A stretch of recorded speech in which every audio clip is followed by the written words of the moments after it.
All right, picture this. Rain lashing against the massive, imposing stone pillars of the Supreme Court. Inside, the air is just thick with decades of secrets, lies, and the incredibly heavy weight of justice. You're about to face a life-or-death trial. Well, of your own making, really. The All India Bar Examination. And to survive it, look, you don't just need to memorize the law. You need to understand the dark, dramatic, and often violent history that actually forged it. So today, we're going to examine the 20 most significant landmark cases that form the absolute bedrock of Indian jurisprudence. Okay, let's dive into this explainer. We're dropping immediately into the blood-soaked facts of K.M. Nanavati versus State of Maharashtra. You got a naval commander, a cheating wife, and 3 fatal gunshots. Naturally, the defense claimed grave and sudden provocation. But the court, they saw something much darker in the timeline. See, Nanavati didn't exactly pull the trigger the second he found out, right? He dropped his family at a cinema, went back to his ship, signed out a revolver, and drove over to his rival's house. That time in between, the law calls it a cooling-off period. And the moment you have time to cool off and actually plan your revenge, yeah, it's no longer Section 299 culpable homicide. It mutates into cold-blooded, calculated Section 300 murder. Part 1. Anatomy of a Murder. Criminal Law Doctrines. In these shadowy corridors, the physical act is really only half the crime. The real mystery? That lies deep in the mind of the accused. Here, intention is absolutely everything. To understand the terrifyingly thin line between life and death in the Penal Code, we have to look at State of Apabonania versus R. Punayaya. The chilling difference between culpable homicide and murder isn't always about, what kind of weapon was used. It's merely the degree of intention and the degree of knowledge possessed by the killer. Think of it like a sliding scale of malice. The higher the certainty that your action is going to cause death, the faster you move from a culpable homicide charge straight to murder. And here's a rather macabre little exam trick for you, brought to you by Virsa Singh versus State of Punjab. You don't actually need to want the victim dead to get convicted of murder. Surprising, right? You just need the specific intent to inflict a bodily injury, say a violently deep thrust of a sword to the abdomen. And if that specific injury is objectively sufficient to cause death in the ordinary course of nature, well, you're guilty. The law honestly doesn't care about your ultimate wish. It only cares about the violence you intended to inflict. Part 2. Power, Liberty, and State. The Constitutional Shadows. So we're stepping out of the holding cell and entering the high-stakes, marble-floored corridors of constitutional law. This is where we have to ask a genuinely terrifying question. Just how much power does the state truly wield over your life and your liberty? Well, the answer to that question wasn't always very comforting.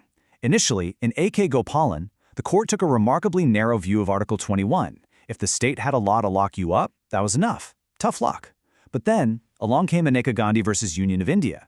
The Supreme Court struck back, declaring that any procedure stripping you of your liberty cannot be arbitrary. It absolutely must be fair, just, and reasonable.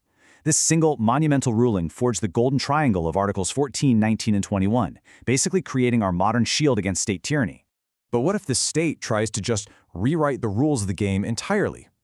This brings us to Kesavananda Bharati versus State of Kerala, truly the single most important constitutional ruling in Indian history. The Supreme Court essentially handed Parliament a leash, introducing the basic structure doctrine. The ruling was crystal clear. You can amend the Constitution, sure, but you cannot destroy its soul. Democracy, secularism, judicial review, these things, they are entirely untouchable. This escalating tug-of-war between the Parliament and the judiciary leaves a pretty complex trail of evidence. We start with Golaknath, where the court initially said fundamental rights were completely unamendable, no touching. Then, Minerva Mills reinforced that the harmony between rights and directive principles is a core part of that basic structure, but looming in the corner is the dark, inescapable stain of ADM Jabalpur, that highly controversial ruling during the emergency where the court essentially allowed habeas corpus to be suspended. It is a chilling reminder of what actually happens when the lights of liberty temporarily go out. And we can't leave the constitutional wing without looking at the rigid, unforgiving math of social justice. The number 50. In Indra Sawhney versus Union of India, widely known as the Mundal Commission case, the court upheld reservations for other backward classes, but they drew a very hard line in the sand, a strict 50% ceiling on total reservations. They also introduced the creamy layer exclusion. This was to ensure that the benefits of reservation actually reach those who truly remain in the shadows of inequality, not just those who have already stepped into the light. Part 3. The Price of Negligence. Tort Law. Now, this isn't about planned murders or grand constitutional battles. No, this is about the terrifying reality of everyday life, where bizarre accidents, toxic mistakes, and just simple carelessness lead to massive, absolutely devastating liabilities. A single, decomposing snail at the bottom of an opaque ginger beer bottle. That is what birthed the modern law of negligence. In Donoghue versus Stevenson, a woman fell violently ill after consuming that tainted drink. The court asked a simple question: who is responsible? And so, they established the neighbor principle. You owe a legal duty of care to anyone who is so closely and directly affected by your actions that you ought reasonably to have them in contemplation. Basically, your neighbor isn't just the person next door anymore, it's the person at the very end of your supply chain.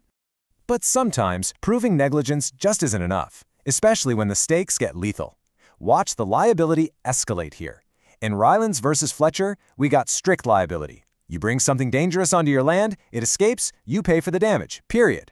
But India took it a step further in the wake of horrific corporate environmental disasters. In MC Mehta versus Union of India, the Supreme Court unleashed absolute liability. If a corporate enterprise is engaged in an inherently hazardous activity, there are no exceptions, no acts of God, no sabotage defenses. If it leaks, you pay. Part 4. Broken promises, corporate veils, contract and company law. Shift with me now into the boardroom. It's a sleek, shadowy place where words are weapons, promises are routinely broken, and companies wear these legal masks just to hide the faces of the people actually pulling the strings. So, can an advertisement be a binding legal trap? In Carlo versus Carbolic Smokeball Company, the makers of this supposed medical gadget promised £100 to anyone who used their product and still managed to catch the flu. Well, Mrs. Carlyle used it, she caught the flu. And the company, they tried to laugh it off as just a mere marketing puff. But the court didn't laugh. They ruled that an offer made to the world at large becomes a binding unilateral contract the moment a consumer performs the conditions. Turns out, a promise in print is a promise in law. But what exactly happens when a contract is breached and the financial bleeding starts? How much blood can you extract from the other guy? Well, Hadley versus Baxendale established the doctrine of remoteness of damages. You cannot bleed a defendant for bizarre, cascading consequences that they couldn't possibly foresee. You can only recover damages that arise naturally from the breach, or those that were specifically discussed and contemplated by both parties back when the deal was struck in the dark. And then we arrive at the ultimate corporate magic trick: Salomon versus Salomon and Company. A business owner can legally hide behind the veil of their own creation. The court held that once a company is formally incorporated, it becomes a completely separate legal entity, entirely independent from the very human beings who own and control it. It is the absolute, unshakable bedrock of company law, creating this phantom entity that can sue, be sued, and perfectly shield its masters from personal ruin. Part 5. Justice in the Shadows. Human Rights, Evidence, and Specialized Law. We are entering the final and, frankly, darkest wing of our investigation today. Here, we're sifting through delayed justice, the plight of incredibly vulnerable populations, and the twisted rules regarding the admissibility of truth itself. Imagine a cold, dimly lit interrogation room. The suspect finally breaks and confesses everything to the investigating officer. Case closed, right? Well, wrong. Under the Indian Evidence Act, as firmly affirmed in State of Punjab versus Barkhat Ram, confessions extracted by police officers are generally inadmissible in court. The law recognizes a very dark reality. A confession made under the sheer psychological and physical weight of police custody is inherently suspect. If you actually want the truth to stick, you need a magistrate. Let's close out the final files on this docket. You see, the Supreme Court doesn't just interpret laws. Sometimes it has to step directly into the void and create them. In Vishaka versus State of Rajasthan, the court tackled workplace sexual harassment, framing the very guidelines that directly birthed the Posh Act. In Shire Abano, the court struck down the arbitrary practice of triple talaq, securing a massive, historic victory for gender justice. And in Hussain Khatun, peering into the forgotten rotting cells of under-trial prisoners, the court recognized that the fundamental right to life means absolutely nothing without the right to a speedy trial. And there you have it. The evidence has been fully presented. The doctrines have been decoded. We've walked from the bloody crime scenes of culpable homicide all the way to the highest constitutional benches guarding our liberty. The gavel has fallen on this explainer, but the ultimate judgment, that's still pending. The All-India Bar examination is waiting for you. And let's be perfectly clear, the burden of proof to actually survive it, well, that's now entirely on you. Good luck.